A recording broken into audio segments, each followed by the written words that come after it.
Se você pega os evangelhos narram os inúmeros encontros de Jesus com as pessoas.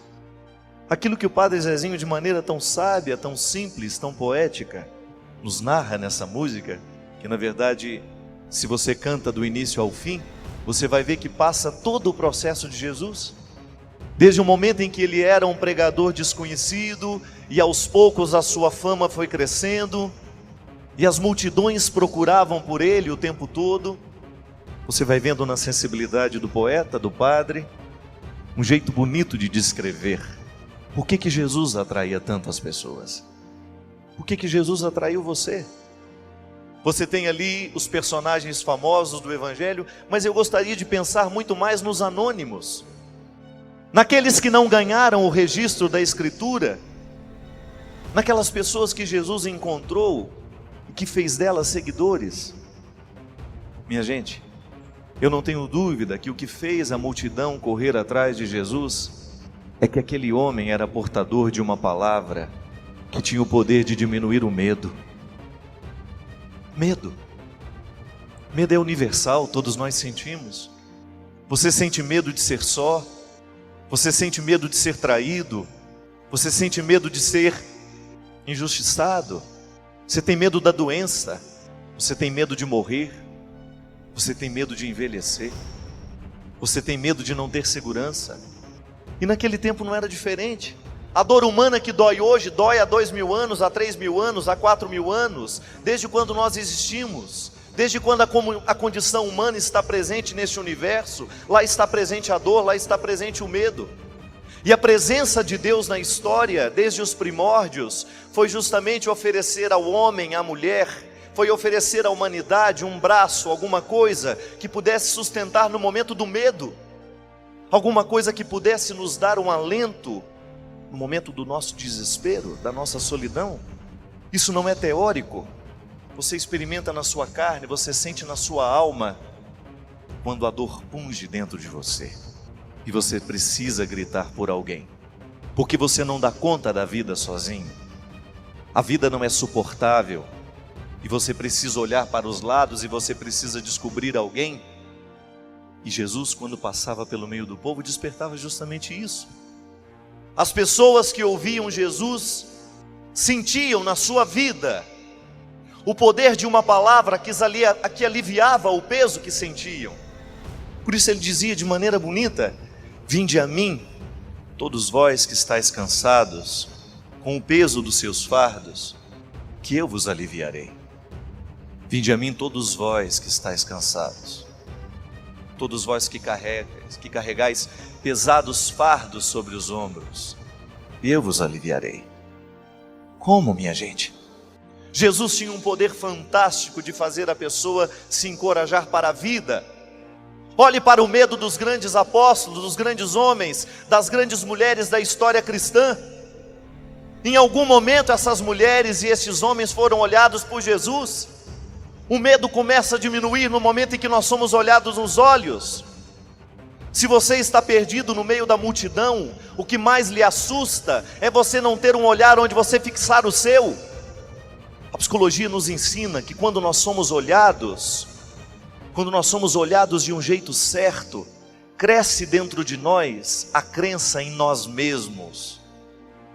É por isso que se você solta uma criança no meio de uma multidão que ela não conhece, ela vai ficar desesperada, ela não tem onde colocar o olhar.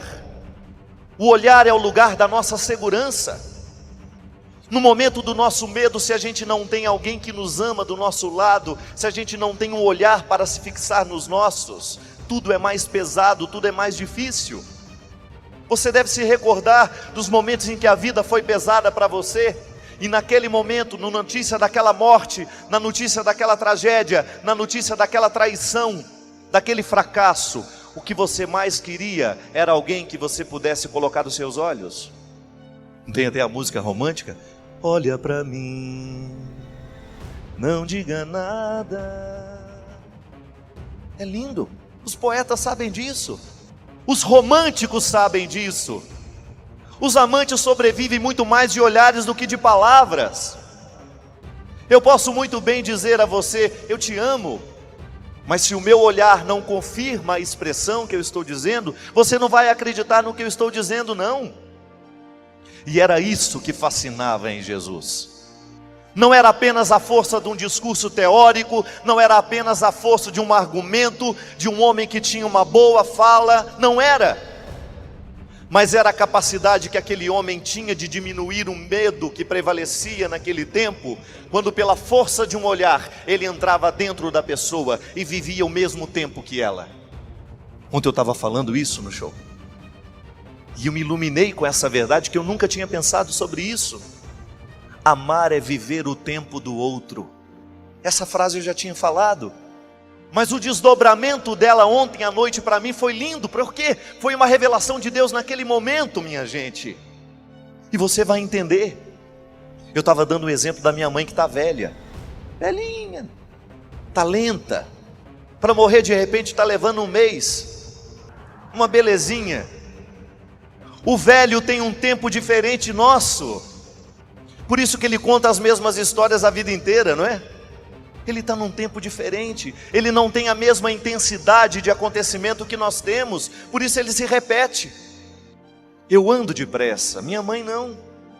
De vez em quando preciso olhar para trás para saber onde ela está. Não vai no mesmo ritmo que eu. E seria ingrato da minha parte querer que ela andasse no meu tempo.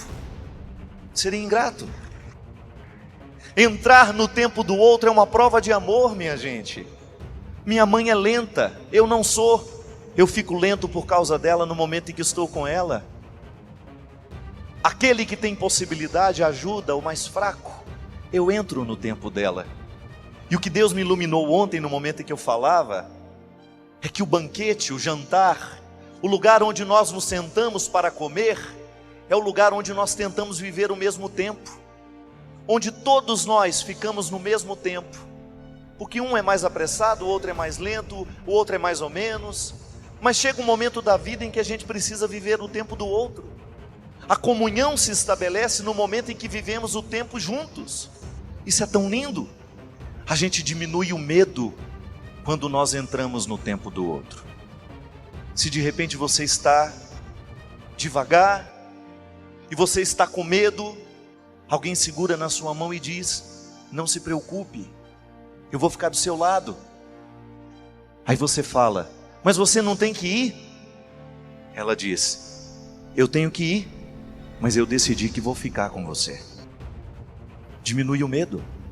Entrou no seu tempo, viu você como você é, aceitou a sua lentidão, fez pacto com a sua pessoa naquele momento em que não dispensou você, mesmo que ela tivesse tanta coisa para fazer. Me escuta um minuto? É possível? E você tão apressado, tão cheio de coisas, para e escuta o que ela tem a dizer.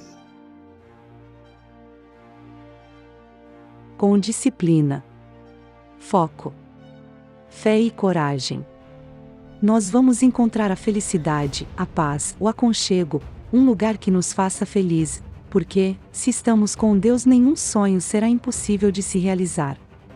Espero que tenha gostado do vídeo, e se você não for inscrito no canal, se inscreva, deixe seu like, e compartilhe esse vídeo, para que mais pessoas possam escutar uma boa palavra, a palavra de Deus.